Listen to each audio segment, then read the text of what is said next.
In the rhythm of modern life, when the mind is constantly stretched between notifications, expectations, and thoughts that never seem willing to settle, perhaps what you long for most is not more information but a pocket of quiet.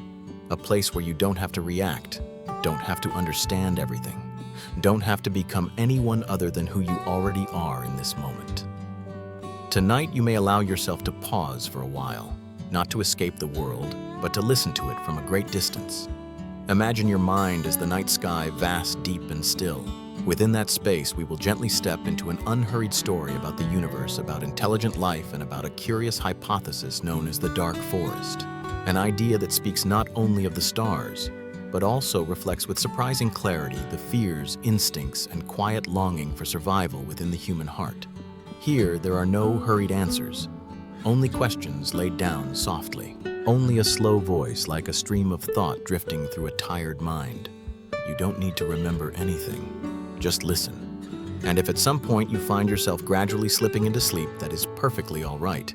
Because sometimes the deepest understanding arrives precisely when we stop trying to understand at all. As night falls and the movements of the outer world gradually quiet down, an ancient question often returns soft, persistent, like a gentle tapping at the door of consciousness. Why is the universe so silent? Not the silence of an empty room, but the silence of an infinite expanse where billions of stars are burning. Billions of planets are drifting and countless possibilities for life quietly exist. If you have ever stood alone beneath the night sky, you may recognize that feeling, the sense that the universe is too vast for a single lifetime, too deep for the questions we manage to ask. And within that immense distance, no answer echoes back, no signal, no greeting, no clear sign that we are not alone. This silence does not feel like absence. It feels more like restraint. Scientists call it the Great Silence, but to the human mind, it carries a different tone altogether. It evokes something far more familiar, the feeling of stepping into a crowded room where everyone suddenly stops talking when you appear. No hostility, no threatening gestures, just silence. And it is precisely that silence that unsettles us. Modern humans often believe their exhaustion comes from too much noise, notifications, news obligations, expectations. Yet sometimes the deeper fatigue arises from an unexplained silence, the silence of questions without answers, the silence of calling out for meaning and hearing nothing on the other end of the line. In that way, the universe in its quiet becomes a magnifying mirror of our own inner life. We live among millions of people constantly connected, yet we often feel alone. We speak endlessly, yet are rarely fully heard. We send out signals through words, actions, presence, and then wait for a sign that they matter. When no response comes, doubt begins to grow. Perhaps there is no one there at all. Or worse, perhaps someone is there but has chosen not to answer. Blaise Pascal once wrote in Pensées, "The eternal silence of these infinite spaces frightens me. That fear does not arise from darkness, but from immensity, without reply, a void too large to be filled by reason alone." And yet, curiously, the silence of the universe has never stopped humanity from searching. On the contrary, it has taught us to listen more carefully. Telescopes turn slowly through the night. Delicate instruments filter the faintest disturbances in radio waves, as if a single whisper barely there unimaginably distant could be enough to change the entire story we tell about ourselves. And much like in our inner lives, sometimes we fail to hear an answer not because it doesn't exist, but because we are listening from the wrong state of mind, the mind too tense, expectations too heavy, fear slipping into every pause. Carl Jung once observed in The Undiscovered Self, people will do anything, no matter how absurd, to avoid facing their own soul. Perhaps lifting our ears to the sky, searching for distant intelligences, is also a way of postponing the act of listening to the silence within. Because silence, if we stay with it long enough, begins to speak, not in words, but in sensations, in slow questions that do not demand immediate answers. The universe's quiet forces us to face a possibility that there may not always be someone coming to save us, to validate us, or to explain things on our behalf. Perhaps meaning is not something transmitted from the outside, but something cultivated in how we exist amid uncertainty. In the night, when all sounds retreat, silence ceases to be an enemy. It becomes a space wide enough for thoughts to loosen, for emotions to soften, for the body to remember that it does not need to remain vigilant forever. The universe may be holding its breath much like we do before something we do not yet understand, but holding one's breath is not death. It is a waiting state, a pause between two movements.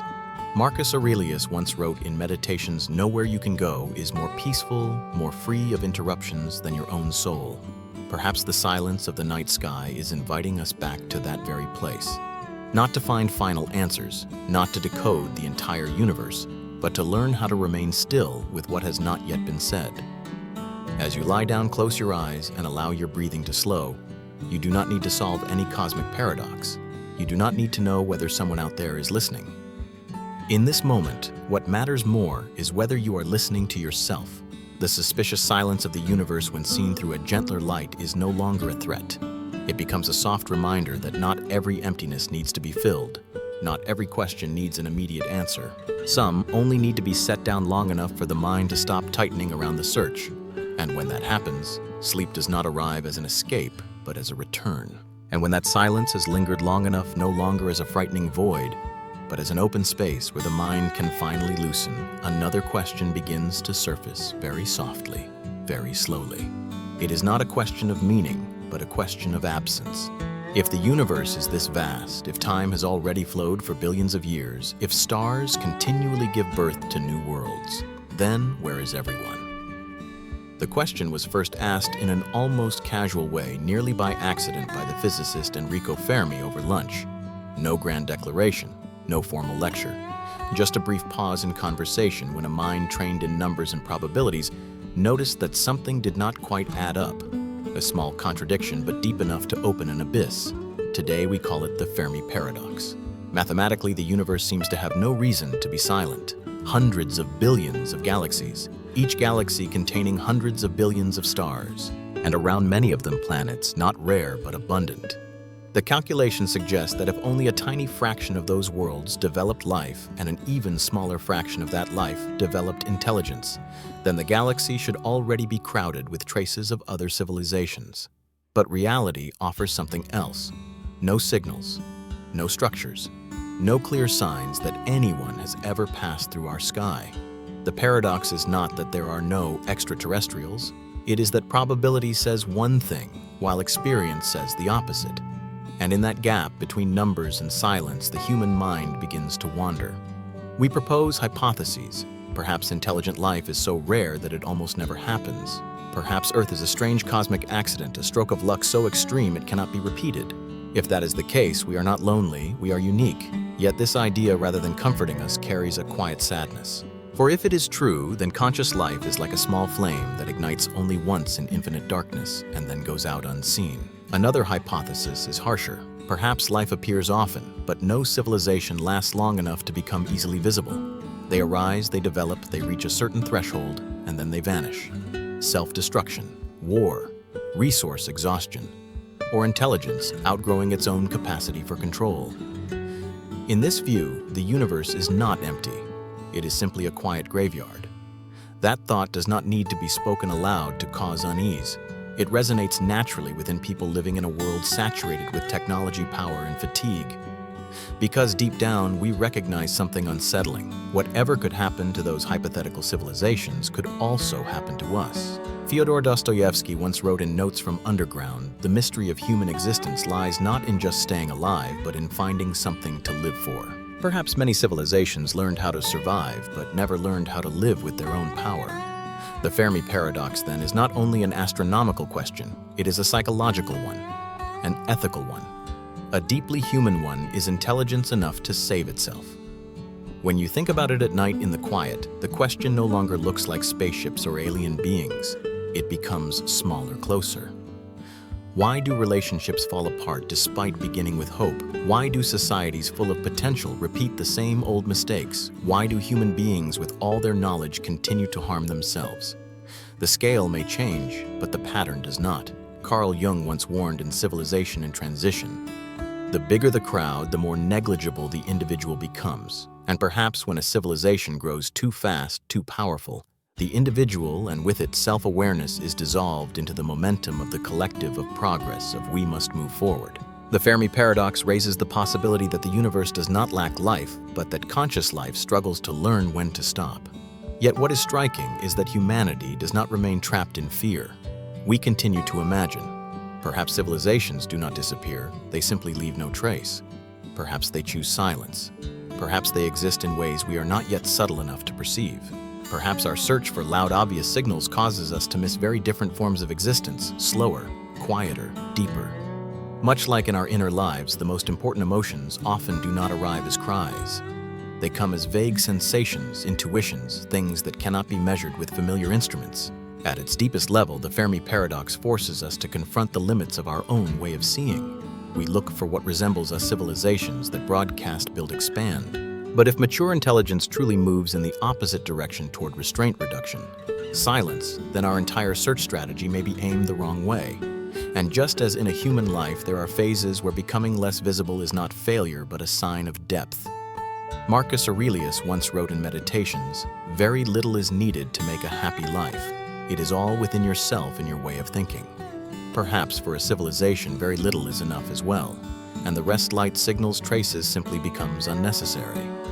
As you lie here letting these thoughts drift past, you do not need to choose which hypothesis is correct. The Fermi paradox does not demand an immediate solution. It exists as a pause between two thoughts, a space where the mind can slow down and sense the delicate beauty of simply existing. Perhaps the universe is silent because there is no one out there. Perhaps it is silent because there have been too many, and they have learned not to speak anymore. Whatever the answer may be, one thing is certain. We are here right now in a very rare moment of the universe when a form of consciousness can ask about its own loneliness. And sometimes that alone is enough to bring the mind to rest. And when the question, "Where is everyone?" has finally settled, no longer as a challenge to the intellect, but as a tired echo, the current of thought naturally drifts into deeper waters. There, the silence of the universe is no longer merely a mystery to be solved. It begins to resemble a trace. Not a trace of presence, but of what could not continue. This region has been given a cold name, the Great Filter. The idea of the Great Filter is simple, yet its implications are heavy. Along the path from lifeless matter to reflective intelligence, there may exist gates that are almost impossible to pass. Not a single gate, but many layers, many thresholds. Each one is a trial, and most do not make it through. It may be that life itself is so rare that it fails at the very first step. Chemistry never quite becomes biology. Fragile reactions never manage to crystallize into a self-sustaining form of existence. If that is the case, then we have passed the filter very early and are standing on an exceedingly rare patch of the universe. But there is another possibility, one that causes the human mind to slow as it contemplates it. Perhaps life is not rare. Perhaps intelligent life is not rare either. But intelligent life that endures may be the true exception. In this view, the filter does not lie behind us but ahead of us. A civilization may survive millions of years of biological evolution, develop language, thought, technology, only to collapse when its own intelligence grows too powerful.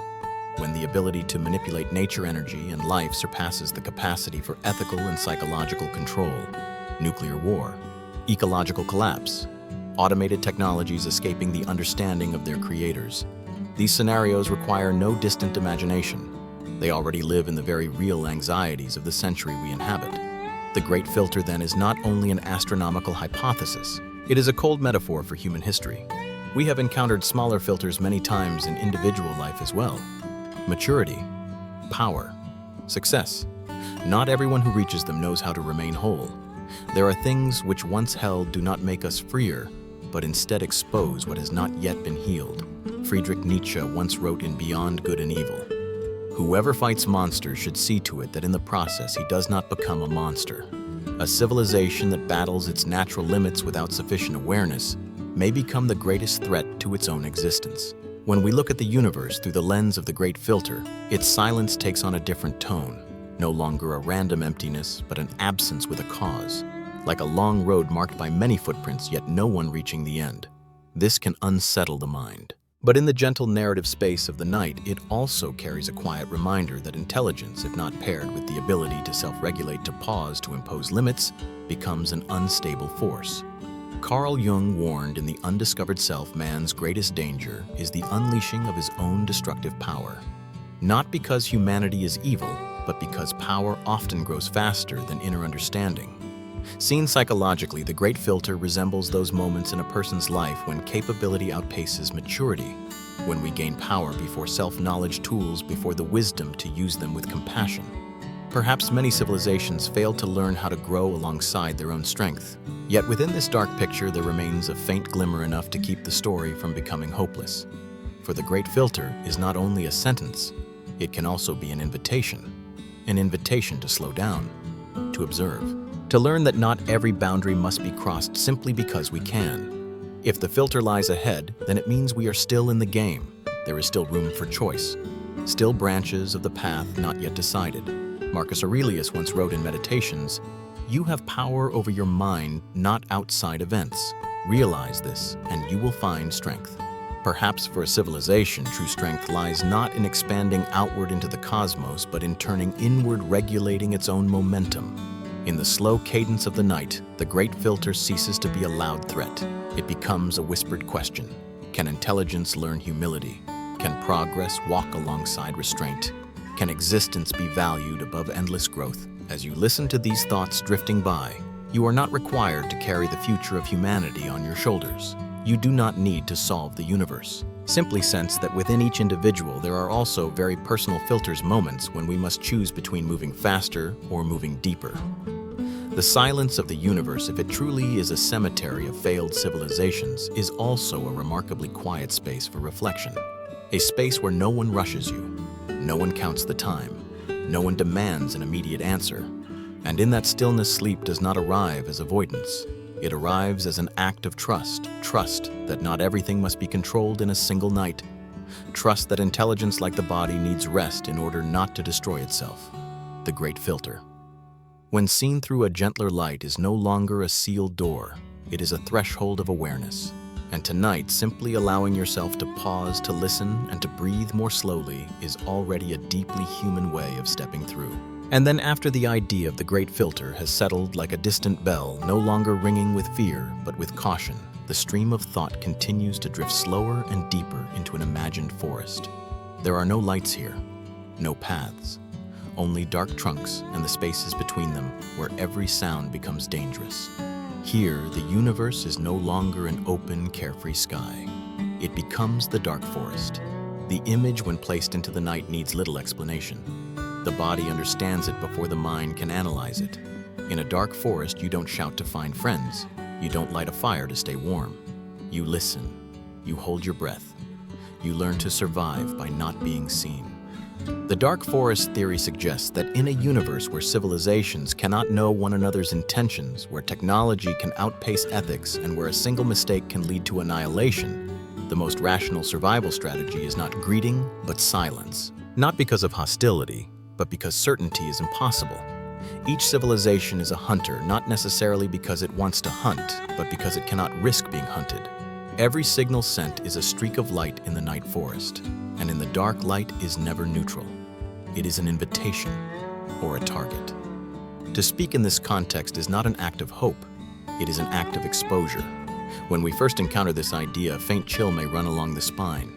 Yet if we allow ourselves to remain with the image long enough, we begin to see that the dark forest is not only about the stars, it speaks to the deepest instincts of intelligence when faced with the unknown. In human history, encounters between civilizations have rarely ended in mutual understanding. Not because humans are evil, but because asymmetries of power inevitably distort intention. When one side does not know what the other can do or is willing to do, defense becomes a natural reflex. Thomas Hobbes once wrote in Leviathan, "In such condition, there is no place for industry in the life of man, solitary, poor, nasty, brutish, and short." Though Hobbes was speaking of humanity's state of nature, the dark forest extends that intuition to the cosmos itself. Where there is no shared law, no referee, and no chance for correction, suspicion becomes wisdom. Yet the dark forest is not a moral condemnation. It does not claim that civilizations are malicious. It suggests that the risks are too great to allow unconditional trust. In this context, silence is not cowardice. It is a form of evolved intelligence. Carl Jung once remarked in Psychological Types, "The meeting of two personalities is like the contact of two chemical substances. If there is any reaction, both are transformed." In the dark forest, that transformation may be irreversible. And so many civilizations may have chosen not to meet in order not to disappear. As this idea drifts through the mind at night, it carries a strange resonance, both unsettling and familiar, because in our inner lives we too have our own dark forests, places where we do not voice every thought, do not reveal every feeling. Not because we distrust others, but because we are protecting what is vulnerable. We learn silence early. Not every truth is safe when spoken. Not every light brings warmth. Sometimes concealment is a form of care. Seen this way, the dark forest ceases to be a cold cosmic hypothesis. It becomes a deeply human metaphor that maturity is not only knowing how to speak, but knowing when to remain silent. Friedrich Nietzsche once wrote in Thus Spoke Zarathustra, "One must still have chaos in oneself to be able to give birth to a dancing star. But not all chaos needs to be exposed to the light. Some must be held in the dark long enough to avoid destroying the very source from which it arises." In the dark forest, light is dangerous. But darkness does not mean evil. It is an environment where life learns to become more subtle, less performative, less conspicuous. A civilization that endures may not be the loudest one, but the one that knows when to make itself small. As you listen to this, you might wonder, where then is hope? Does silence mean eternal loneliness? The answer does not arrive as certainty, and the dark forest offers no warm promise. But it opens a very quiet possibility that existence does not need to be witnessed in order to have value, that life may choose to persist steadily quietly, without requiring validation from outside. Marcus Aurelius once wrote in Meditations, "Waste no more time arguing about what a good man should be. Be one." Perhaps this is true for civilizations as well. No declarations, no broadcasts, simply living in accordance with one's own rhythm long enough. And when the dark forest is placed beside the great filter, the flow of thought becomes clearer. Perhaps the civilizations that pass the filter do so, not by becoming stronger, but by becoming more discreet. Not by expanding outward, but by turning inward. In the slow cadence of the night, the dark forest is no longer a loud warning. It becomes a whisper that sometimes safety does not lie in being seen, but in being at ease. As you lie there, your breathing evening out, the idea of the dark forest does not need to trouble you. You are not a hunter, you are not prey. You are simply a consciousness pausing for a moment within a vast and quiet universe. And in this moment, you do not need to send out any signal at all. You are already safe enough. For there are nights when the wisest thing is not to seek an answer, but to allow silence to finish its work. And then as the image of the dark forest settles over the mind like a thick mist where silence becomes a strategy for survival, the stream of thought gently turns towards something deeply human, not a distant hypothesis, not an abstract possibility, but a truth that has already been unfolding slowly and steadily like the breath of the planet itself. We have spoken, not with the intention of making a declaration, not with a deliberate greeting sent into the cosmos, but through signals that leaked unintentionally through radio, television, radar, military communications, and countless technologies born from humanity's need to connect. For more than a century, Earth has been emitting a radio bubble, a wave expanding outward through space, carrying our voices, our music, our arguments, our news, our ordinary moments as a young civilization. That bubble does not pause. It continues to spread each year, growing by another light year, brushing against regions of darkness we have never seen. If the dark forest is real, then this moment carries a strange meaning. We are no longer only listeners. We have become the signal. This does not need to provoke panic to feel profound. It only asks us to pause for a moment in the night and sense its fragility. Because most of what we have sent outward is not grand proclamation. It is laughter from entertainment shows, a sad song, a political argument, a repeated advertisement. The entire modern history of humanity, unfiltered, unprepared, has been drifting into the universe like an unconscious dream. Sigmund Freud once wrote in The Interpretation of Dreams, "Dreams are the royal road to the unconscious." If that is true for an individual, then Earth's radio bubble may be the unconscious dream of an entire species, revealing who we are before we have decided who we wish to be seen as. There is a quiet paradox hidden here. Humanity has spent centuries searching for life beyond Earth, listening for the faintest signals in the cosmic stillness. Yet while listening, we failed to notice that we ourselves were already speaking. There was no global consensus, no ethical question asked at the beginning, only the natural unfolding of technology, and with it the irreversible spread of our voice. Carl Jung once warned in The Undiscovered Self, the individual who is not anchored in God can offer no resistance on his own resources to the physical and moral blandishments of the world. When expanded to a collective scale, this suggests something deeper. A civilization that has not yet anchored itself in self-awareness may already be scattering its traces everywhere. And yet, seen through the softer light of night, this act of speaking is not purely naive or reckless. It arises from something fundamental, the longing to connect. Humans speak because humans were not born to remain completely silent. We call out in the dark. We send signals not only to be found, but to know that we are not alone. In the dark forest, this may be dangerous, but in the inner life, it is a profoundly human gesture. Each of us carries our own signal bubbles, words spoken too quickly, feelings shared too early, personal stories told before knowing whether the listener is safe. We are not always silent at the right time, and sometimes that very exposure is what makes us vulnerable. Fyodor Dostoevsky once wrote in The Brothers Karamazov, "What is hell?" I maintain that it is the suffering of being unable to love. Perhaps deeper even than the fear of destruction, what drives humanity to speak is the fear of not being loved, not being seen, not being acknowledged. For more than a century, Earth has been sending imperfect signals like a child talking in its sleep. No refined survival strategy, no cosmic camouflage, just the raw presence of a species learning how to live alongside its own intelligence. Placed beside the dark forest, this makes the flow of thought more tense, but also more honest. If silence is the safest strategy, then our choice to speak reveals something unmistakable. Humans do not always choose safety. We choose meaning. We choose the possibility of encounter, even at risk. Albert Camus once wrote in The Myth of Sisyphus, "The struggle itself toward the heights is enough to fill a man's heart. Even if no one out there is listening, the act of speaking itself becomes an affirmation of existence. In the slow rhythm of the night, the radio bubble no longer feels like a threat drifting through space. It becomes a gentler symbol, a symbol of a civilization experimenting with its own voice, sometimes loud, sometimes clumsy, but undeniably real." And perhaps the most important question is not whether someone out there is hearing us, but what we are hearing about ourselves through what we have unintentionally sent out. As you lie down and allow your breath to slow, this thought does not need to trouble you. You are not responsible for the voice of all humanity. But you may notice something quietly comforting within every person. There is also a moment of speaking a choice to reveal even without certainty of being received. And sometimes that courage alone is already a beautiful form of existence. Earth has spoken, not because it was certain of being heard, but because eternal silence is not the only way to live. Tonight, you do not need to send out any signal at all. Your own bubble may gently contract. What remains is only the breath and a consciousness at rest. And in that pause, sleep arrives not as concealment, but as a soft whisper that simply being sometimes is enough. And then as the thought that we have already spoken dissolves back into the night's quiet, like a thin wave touching the shore and retreating. Another deeper layer of the story begins to reveal itself. Not about who might be listening, but about when they would hear.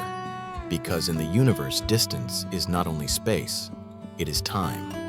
And time, when stretched far enough, turns every conversation into a very quiet tragedy. Cosmic communication, in the end, is not dialogue. It is archaeology. Every signal we send leaves Earth carrying an indelible timestamp. It departs now, but when it arrives, if there is anywhere for it to arrive at all, that moment has already passed long ago. The voices, the images, the music have all become history. And if a reply ever makes its way back, it will bring with it another past one that may no longer fit our present. In this context, misunderstanding is not a rare risk. It is a certainty. We are accustomed to thinking of communication as simultaneity. I speak, you hear. You respond, I reply. But light does not permit that rhythm. Light imposes another tempo, slow, unforgiving, and indifferent to human need. Every question must wait years, centuries, even millennia to be heard. And every answer, if it comes at all, may arrive when the one who asked no longer exists. Soren Kierkegaard once wrote in Philosophical Fragments, "Life can only be understood backwards, but it must be lived forwards." In cosmic communication, this paradox is magnified to its extreme. We understand every signal backward in time, while decisions about survival must be made facing forward. Imagine a civilization discovering a faint signal, weak, ancient, difficult to decode. It might be the echo of a civilization still in its infancy, or one that vanished long ago. There is no way to know, no way to ask again. Every interpretation is speculation. And in the dark forest, a wrong guess may be the final cost. This is the tragedy of time. Intention matters less than interpretation. You may send a greeting. The receiver may read it as a threat. You may send a piece of music. The receiver may interpret it as a weapon encoded in sound. There is no shared context, no common history, no chance to correct the mistake. In human life, we are already familiar with smaller versions of this: messages that arrive too late, words taken the wrong way, silences that last too long. We know what they can do: create distance. Nurture. Fracture bonds that once seemed secure. Scaled up to the universe, these misunderstandings no longer merely break relationships, they can erase them. Martin Heidegger wrote, "In Being and Time, time is not a thing, thus nothing which is, and yet it remains constant in its passing away." In the universe, time does not merely pass, it intervenes. It distorts meaning. It turns presence into a relic before we manage to name it. And so cosmic communication carries a particular kind of sadness, the sadness of always arriving too late, of speaking with the ghosts of the past, of answering questions whose askers are no longer there to hear. In this misalignment, trust becomes a luxury no one can afford. Perhaps this is why silence in the dark forest is considered the rational choice, not because connection is unwanted, but because there is no safe way to connect. When time becomes the mediator, goodwill alone can no longer guarantee peace.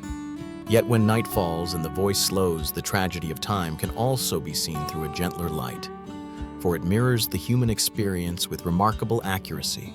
We too often communicate across invisible light years, differences of generation experience and unhealed wounds. We speak from our present, others listen from their past, and replies when they come carry overlapping layers of time. Hannah Arendt once wrote in The Human Condition, "Men are free as long as they act neither before nor after, for to be free and to act are the same."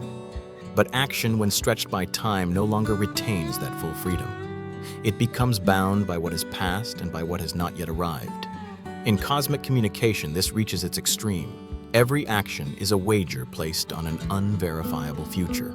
And so the safest strategy becomes inaction. Do not send. Do not answer. Do not reveal. Yet as we have seen, human beings are not built to obey strategy alone. We live through moments that exceed calculation. Through speaking even when we know we may be misunderstood. Through calling out in the dark simply to confirm that we were once here. Albert Einstein once wrote in Ideas and Opinions, "The most beautiful thing we can experience is the mysterious. The tragedy of time does not erase that beauty, it only makes it more fragile." And it is precisely that fragility that gives existence, however brief, however unanswered, a value that resists naming. As you listen to these reflections, you may feel a very gentle sadness. Not sharp, not heavy, just the sense that there are distances no effort can cross, misunderstandings, no explanation can mend, and conversations between stars or between people that are shaped from the beginning to remain incomplete. Yet within that incompleteness, there is also a quiet tenderness. For if every exchange were perfect, if every reply arrived on time, patience, listening, and forgiveness might never be needed. Time, by slowing everything down, softens awareness. And tonight, you do not need to resolve the tragedy of the universe. You do not need to bridge light years. You only need to remain with your own breathing where time briefly stops pulling apart, and the present grows wide enough to hold a feeling of calm. Cosmic communication may be the tragedy of time, but sleep is not. Sleep is where time stops demanding, where questions are laid down, where misunderstandings lose their power. And in that quiet space, consciousness is allowed to rest, not to disappear, but simply to be itself, very still, very slow, within a vast universe that does not require an answer right away. And then when the tragedy of time has finally settled, when we accept that every signal arrives too late, every reply falls out of rhythm, another possibility appears, very quiet, very contained, not as a cold strategy, but as a form of maturity. Perhaps civilizations that endure are not those that are stronger or more intelligent in loud and visible ways. Perhaps they survive because they have learned something far more difficult. Silence is not cowardice, it is wisdom. In the universe, light is a footprint. Energy is speech. Everything that radiates leaves a shape behind in the dark. And if the dark forest is true, then long-term existence demands a delicate art, extinguishing light at the right moment, disguising energy with enough subtlety, and living so quietly that one is no longer recognizable as a difference. This sounds paradoxical to the human mind, which is accustomed to equating life with expression, value with visibility. But when we stay with the night long enough, we begin to sense another rhythm, the rhythm of discrete endurance, not loud, not witnessed, simply existing. Lao Tzu once wrote in the Tao Te Ching, "He who knows does not speak. He who speaks does not know." This is not an argument for absolute muteness, but an opening into a deeper layer that mature understanding often comes with restraint. That when consequences are truly seen, the urge to broadcast everything we can begins to fade. In a cosmic context, this may take on a very literal meaning. Civilizations that learn to reduce energy output avoid brilliant industrial signatures and blend into the background temperature of space. They do not disappear. They become indistinguishable. And that indistinguishability may be what saves them from fatal misunderstanding. Seen through the gentler light of night philosophy, this also points to another kind of intelligence, the intelligence of knowing how to withdraw, knowing when not to expand, knowing when not to grow, knowing when stability is more precious than expansion. Marcus Aurelius once reminded us in Meditations, "Be like the cliff against which the waves continually break, but it stands firm and tames the fury of the water around it." Not strong because it resists, but because it does not need to respond. Its power lies in stillness. In human life, we recognize this pattern as well. There are people who remain with us not because they spoke often, but because they knew how to listen. Not because they were always present, but because they knew when to step back. Their silence is not empty. It carries the shape of trust. The universe, if it is rich with life yet leaves no trace, may be operating by the same principle, not lacking abundance, but overflowing with discernment. When the risk of being seen outweighs the benefit of being known, concealment becomes an ethical act toward existence itself. Friedrich Nietzsche once wrote in Human, All Too Human, "The surest way to corrupt a youth is to instruct him to hold in higher esteem those who think alike than those who think differently." On a cosmic scale, perhaps something similar applies. Exposing oneself in search of validation may be the fastest path to conflict, while remaining in shadow becomes a way of respecting difference and avoiding domination. As this thought drifts through the mind at night, it brings a strange comfort. That not being seen does not mean not existing. That value does not require a spotlight to be confirmed, and that sometimes what endures longest is what leaves no trace. In the dark forest, extinguishing light is not self-denial. It is a conscious choice to protect what is fragile. Disguising energy is not deception. It is humility before forces greater than oneself. And living quietly is not disappearance. It is merging into a wider rhythm where the self is no longer the center. Carl Jung once wrote in the Red Book, "One does not become enlightened by imagining figures of light, but by making the darkness conscious." Silence in this sense is not darkness imposed. It is darkness understood, accepted, and used as part of wisdom. When placed beside what came before the great filter, the dark forest, the tragedy of time, a single current becomes clear. Perhaps civilizations that pass through all of it do so, not by moving faster, bigger, brighter, but by slowing down, becoming smaller, becoming softer. Not to avoid the world, but to remain with it long enough. In personal life, this is also true. There are phases when silence is an act of care, not reacting immediately, not explaining immediately, not proving immediately, allowing emotions to settle, allowing intention to clarify, allowing certain words to remain unspoken, words we might otherwise wish we had held back. Chosen silence carries the shape of confidence. As you listen to these reflections, you may feel a gentle permission arise that you do not need to shine constantly. You do not need to appear constantly. You do not need to keep sending signals to prove that you exist. The fact that you are here breathing, listening, is already a complete form of presence. The universe may be full of life, all of it choosing to withdraw from observation. That idea, rather than deepening loneliness, can soften it, because then silence is not a sign of emptiness, but a sign that life has learned how to protect itself. And tonight, you may learn that too. No need to speak more. No need to understand everything. Just allow yourself to settle like a light slowly dimmed until darkness is no longer frightening but becomes a place of safety. Silence is not cowardice. Silence is what remains when intelligence has grown deep enough that it no longer needs to prove itself. And within that quiet sleep arrives naturally, like a wise civilization withdrawing from view, so it may continue to exist very gently, very long in the dark forest of the universe. And then when the idea of silence as a form of intelligence has grown deep enough to no longer create tension, The stream of thought gently shifts direction, not leaving the dark forest, but turning its gaze back toward ourselves. For if the dark forest is a survival map of the universe, then it is also a mirror. A mirror held up to human history, reflecting patterns that are very old, very familiar reflexes we have carried since the time we first feared the dark. The fear of extraterrestrial civilizations, when listened to long enough, no longer points outward. It turns inward. And we begin to realize what makes the dark forest frightening is not the others, but what we know about ourselves. Throughout history, encounters with the other have rarely occurred on equal ground. When power is uneven, violence tends to prevail. Not because humans are innately cruel, but because fear often arrives before understanding. When intentions are unclear, when capabilities cannot be predicted, defensive reflexes easily slide into aggression. It is a crude form of survival, but one that works at least in the short term. Thomas Hobbes described this condition in Leviathan as a world ruled by constant anxiety where trust finds no foothold. And although we have moved far beyond that era, technologically psychological patterns do not disappear so quickly. They merely take on more sophisticated forms. The dark forest then does not require aliens to exist. It has already lived within histories of conquest, exploration, and discovery that arrived hand in hand with destruction. When a stronger civilization encounters a weaker one, the story rarely ends in listening. The light of one often becomes the darkness of another. It is this collective memory that makes us tremble when imagining an other in the universe.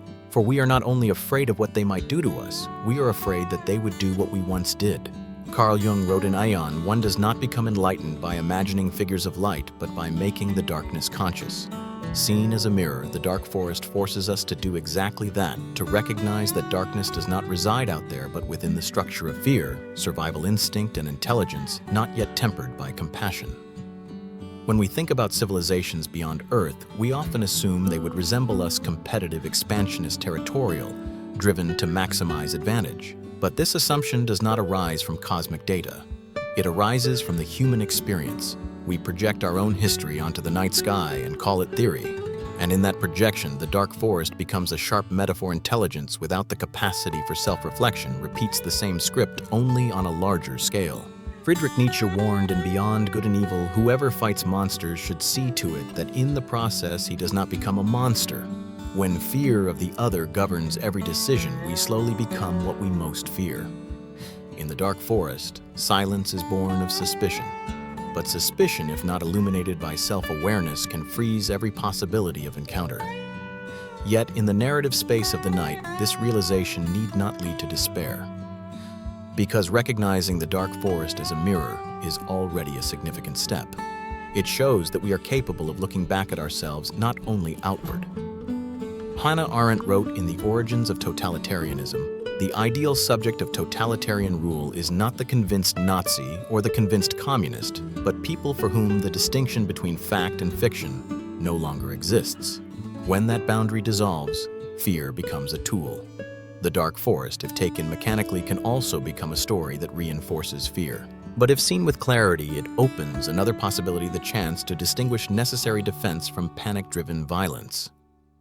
In inner life, we encounter the dark forest every day when meeting a stranger, a different viewpoint, or an unexplored part of ourselves. The first reflex is often to close off, to create distance, to fall silent not out of wisdom, but out of fear of being hurt. Yet when that silence is recognized, observed, it can transform into a deeper kind of listening. Marcus Aurelius wrote in Meditations, "When you wake up in the morning, tell yourself the people I deal with today will be meddling, ungrateful, arrogant, dishonest, jealous, and surly. Not to despise them, but to avoid surprise, to avoid reacting from fear." It is a very ancient lesson closely aligned with the spirit of the dark forest, softened by self-mastery. When we place the dark forest alongside human history, something quietly clear emerges. The problem is not whether there are others out there. The problem is how intelligence responds to the unknown. If that response is led by fear, then whether on Earth or in the cosmos, the outcome is the same. But if the response is slowed long enough to observe, long enough to question itself, then the dark forest ceases to be a sentence. It becomes a reminder that the maturity of intelligence is not measured by the capacity to dominate, but by the ability to refrain from destroying what has not yet been understood. As you listen to these reflections, you may feel a small sense of relief. Not because the world has become safer, but because you no longer have to carry all of its fear alone. The dark forest does not ask you to remain vigilant forever. It merely invites you to notice old reflexes so they no longer govern you unconsciously. The universe may indeed be filled with dark forests, but humans do not need to carry an axe into every encounter. Sometimes setting it down even only in the mind is already a different kind of act. And tonight, you do not need to resolve human history nor devise a strategy for the universe. You only need to remain with a gentle awareness that fear, when faced directly, loses some of its power. The dark forest. When reflected back onto humanity, is no longer a story of destruction. It becomes a story of self-understanding. And when that understanding grows deep enough, it does not sharpen wakefulness with tension. It softens it into rest because you no longer have to fight the shadows you now recognize as your own. And then after the dark forest has fully reflected itself through human history and instinct, after we recognize that the fear out there carries the very familiar shape of ourselves, a subtle shift takes place. The original question, the one that once urged us to tilt our ears toward the night sky, begins to lose its weight. It is no longer, is there anyone out there? That question at a certain point has fulfilled its purpose. It awakened curiosity. It pulled us beyond the smallness of the self. It taught humanity that it is not the center of the universe, but once the chain of thought has traveled far enough, once silence is no longer a mystery, but a conscious choice, that question becomes insufficiently deep. The final question, very softly, very slowly, turns in another direction. Who is listening? Have they seen us yet? And if they have, will they choose silence or action? This is no longer a question of pure science. It does not seek new data. It does not demand stronger telescopes or more refined algorithms. It is an existential question where our place in the universe is no longer defined by coordinates, but by relationship. When we ask who is listening, we quietly admit something deeply human, that we are no longer merely searching for life. We are searching for a gaze, the presence of another consciousness, however distant, capable of looking back at us, judging us, and perhaps deciding something about us. Jean-Paul Sartre once wrote, "In being and nothingness, the other is the one who looks at me." When extended to a cosmic scale, this sentence acquires a strange resonance. If there is another out there, then the mere fact of being seen would be enough to transform the entire story of identity. We would no longer be only observers. We would become the observed. And it is here that a delicate unease arises, because being seen does not only offer recognition, it also carries the risk of judgment. In the dark forest, to be seen is to be classified. And once classified, we lose control over how we are understood. Have they seen us yet is not merely a question about observational technology. It is a question about timing, about the possibility that somewhere far away a consciousness may have known of our existence for a very long time. But because of light distance, because of the tragedy of time, we are living in a very late moment of the story. If that is so, then what is happening now in this prolonged silence is not emptiness, but waiting. And then the final question emerges quietly, yet with the greatest weight of all. If they have seen us, will they remain silent or act? This question touches the very core of the dark forest, because it assumes that silence and action are both deliberate choices, that no response does not mean indifference, that quietness may signal wisdom, caution, or an ethical decision beyond our comprehension. Albert Camus once wrote in The Rebel, "The real question is whether life has a meaning that transcends our individual existence. Applied to the universe, that question transforms. Does action or non-action carry a meaning beyond immediate benefit? Perhaps a civilization sufficiently mature would choose silence not out of fear, but because it has seen the fate of civilizations that spoke too soon. Perhaps it has passed through phases of exposure, display, expansion, and discovered that intervention is not always kindness. In human history, acts of intervention have rarely been innocent. And it is precisely that history which makes us shudder when imagining action from elsewhere. For if we have harmed in the name of progress, why should others be any different? Yet in the slow cadence of the night, this question does not need to be answered with fear. It can be held as a gentle space where we learn that not every gaze leads to judgment, and not every silence signals violence. Martin Buber once wrote in I and Thou All Real Living is Meeting, but the dark forest reminds us that not every meeting must occur. Some encounters are delayed not to avoid, but to preserve what is fragile on both sides. When we ask who is listening, we are also asking something very close: who is listening to me right now? In human life, the deepest unease often does not come from the absence of others, but from the feeling of speaking into emptiness of words, emotions, existence itself drifting away without leaving a trace. And so the cosmic question turns inward. It becomes a healing one. Am I listening to myself? Am I here quietly enough that I do not need a distant gaze to confirm that I matter? Marcus Aurelius once wrote in Meditations, "Do not look around to see whether others approve or disapprove. Look straight into this thing itself." Perhaps at its deepest level, the dark forest is inviting us to do exactly that, not to turn away from the universe, but to return to the small, real presence of ourselves. If there is someone out there listening, perhaps they understand this too. Perhaps they have traveled far enough to know that action is not always the answer, that sometimes non-interference is a form of respect. And if there is no one out there, then the question is still not meaningless. It has completed its work, drawing us out of compulsive searching and placing us into a quieter space, where the value of existence does not depend on being seen. As you lie here in this very private moment, you do not need to know whether anyone is listening. You do not need to know whether you have been seen. In the night, these questions can be set down gently, like a coat hung aside before sleep. Because whether or not there is someone out there, one thing is certain: you are here. And that presence in itself is already whole. The final question is no longer about the universe. It is about how we remain with ourselves when there is no one left to call, no one left to answer. And in that remaining sleep arrives not as emptiness, but as a deep trust that not every gaze is necessary and not every silence is frightening. Some nights, being unseen is precisely what allows us to rest. And then when the question, who is listening, has been set down very gently, no longer as a lingering worry, but like a thin veil of mist suspended in the night, the final question reaches the deepest shore of this journey. Not loudly, not decisively, only a lingering whisper held long enough for the mind to stop bracing itself. And if they have seen us, will they choose silence or action? In the dark forest, action always carries the shape of risk. Every step forward can be interpreted as a threat. Every signal can become a pretext for destruction. And so silence emerges as a rational, perhaps even wise choice.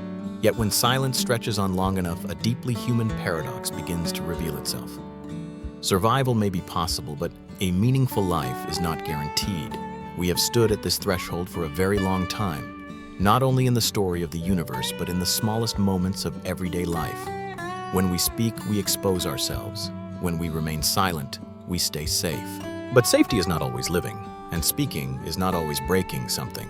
Sometimes it is the only way to affirm that we were ever here. Silence may help us survive, but speaking is what gives existence its meaning. This paradox does not need to be resolved by choosing one side. It does not demand a final decision between light and darkness. It simply invites us to remain within the tension where the instinct to survive and the longing to connect coexist, contend, and quietly sustain one another. Albert Camus once wrote in The Myth of Sisyphus, "The struggle itself toward the heights is enough to fill a man's heart, not because the summit will be conquered, but because the journey itself." The effort to move beyond silence is already a quiet affirmation of life's value. If there is a civilization that has already seen us, perhaps they too have stood before this paradox. Perhaps they once chose to speak and paid the price. Perhaps they chose silence and endured longer. And perhaps they learned how to remain silent without losing the capacity for connection, an art so subtle that our still young intelligence is only beginning to practice it. Yet what matters here is not speculation about them. What matters is how this paradox reflects our own choices as human beings. Throughout history, we have often remained silent in order to survive, and we have spoken in order to change the world. Both have been necessary. Both have carried risk. And there has never been a formula to tell us when one should prevail over the other. Hannah Arendt once wrote in The Human Condition speech, "Is what makes man a political being." To speak is not merely to communicate. It is to step out of private darkness into a shared space where we may be wounded, but where we may also be understood. That space is fragile, and for that very reason, precious. In the dark forest, silence is strategy. In human life, speaking is ethics. Not the ethics of always being right, but the ethics of daring to appear, daring to leave a trace, knowing it may be misunderstood. When humans lift their eyes to the sky and whisper, they are not only searching for other life, they are searching for resonance, a distant echo, however faint, that tells them speaking is not entirely meaningless. Friedrich Nietzsche once wrote in Thus Spoke Zarathustra, "One must still have chaos in oneself to be able to give birth to a dancing star." Speaking in this sense is not an attempt to impose order on the universe. It is allowing a little chaos to be born just enough to create something living, however fragile. And when we look back across the entire journey from the unsettling silence of the universe through the Fermi paradox, the great filter, the dark forest, the tragedy of time, and finally the wisdom of silence, a natural ending emerges. Not as a warning, but as a profoundly human admission. We are caught between two things we cannot abandon. If we choose only silence, we may survive, but in isolation. If we choose only speech, we may connect, but at the cost of danger. And so humans do what humans have always done. We are afraid, and we hope. We speak very softly. We listen for a very long time. We do not send signals as a challenge, but as a whisper, quiet enough not to tear the darkness, real enough not to lose ourselves. Marcus Aurelius once wrote in Meditations, "Do not be ashamed of help." On a cosmic scale, this can be understood very gently that seeking connection even without response is not weakness. It is part of what it means to be conscious. And if one day a distant gaze were to recognize us, perhaps it would see not an aggressive civilization, nor a flamboyant flare of light, but a species learning how to speak without shouting, how to be present without invading. A species that understands silence can save lives, but only words can save meaning.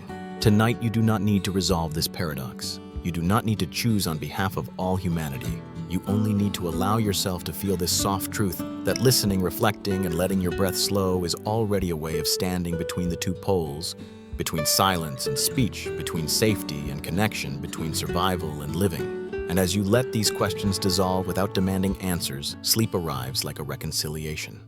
Not a reconciliation with the universe, but with the paradox of being human itself, where we accept that there is no perfect choice, only a quiet sincerity in how we exist. Humans continue to look up at the sky and whisper, not because they are certain of being heard, but because if they stop whispering, they may survive, but they would no longer be human. And in the silence that follows that whisper, you are allowed to rest. No need to send a signal, no need to hide. Just remain with the rhythm of your breath, where silence and meaning are no longer opposites, but together lull you into a sleep that is deep, gentle, and profoundly peaceful. And then as this journey slows, not because it has reached a destination, but because there is no longer any need to continue, you may let all the ideas you've just heard dissolve very gently. There is no need to hold on to the dark forest, no need to keep any paradox or question at all. These thoughts have completed their task, opening a space of quiet wide enough for sleep to enter. Here, there is no final conclusion, no answer you must remember, no message you need to carry into tomorrow. If the universe is truly silent, then tonight you do not need to say anything more. Let the stars remain where they are, very distant, very still, doing what they have always done. Let those hypothetical civilizations, whether they exist or not, decide for themselves how they listen. You do not need to resolve the question of who is watching or know who may have seen us. Those questions can stay out there with the night sky. Here, very close, there is only your breath, slow, even, unforced. If your eyelids feel heavier now, it does not mean you are missing anything.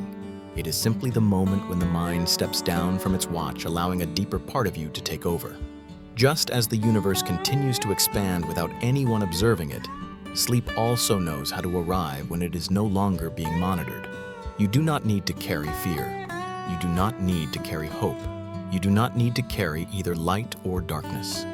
Simply remain with this very simple presence where existence needs no proof, no audience, no recognition.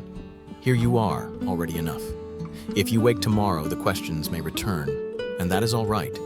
But right now, in this quiet pause, you are allowed not to be a seeker, not to be a signal, not to be an observer, just a living being resting beneath a very wide sky. Thank you for staying until this moment, even if only with a thin thread of awareness. If this journey has brought you a little peace, you may return whenever you need a slower, quieter night. And now, let sleep complete what remains. We will not wake you. The universe will not either.